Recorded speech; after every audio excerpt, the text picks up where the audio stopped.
गंबट वेझो बहारू लॻ ॻोठ अली मोहम्मद गागजा रहवासी एडवोकेट अब्दुल अलीम अरबाब अली अब्दुल खालिक अज़ीज़ुल्ला ऐं ॿिया मीडिया ऑफिस गंबट ते पहुची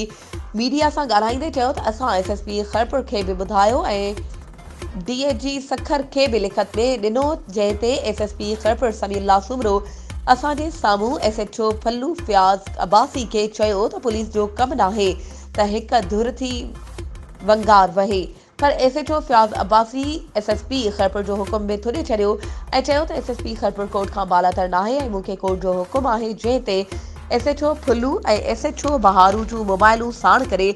62 जी हेल्पलाइन वीडियो में ज़ाहिर नज़र अची रहियो आहे ऐं संदसि SHO जो ज़बानी बयान बि रिकॉर्ड में मौजूदु आहे। मज़लूम धुर ॿुधाईंदे चयो त जेकॾहिं पुलिस बाअसर सां गॾु हूंदी असां ग़रीबनि खे इंसाफ़ किथां मिलंदो।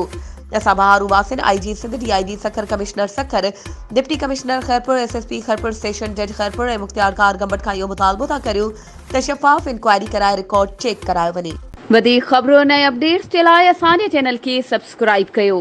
ऐं हा बेल आइकन खे प्रेस करणु न विसारिजो त जीअं असांजी हर नई अचण वारी वीडियो तव्हां ताईं पहुची सघे।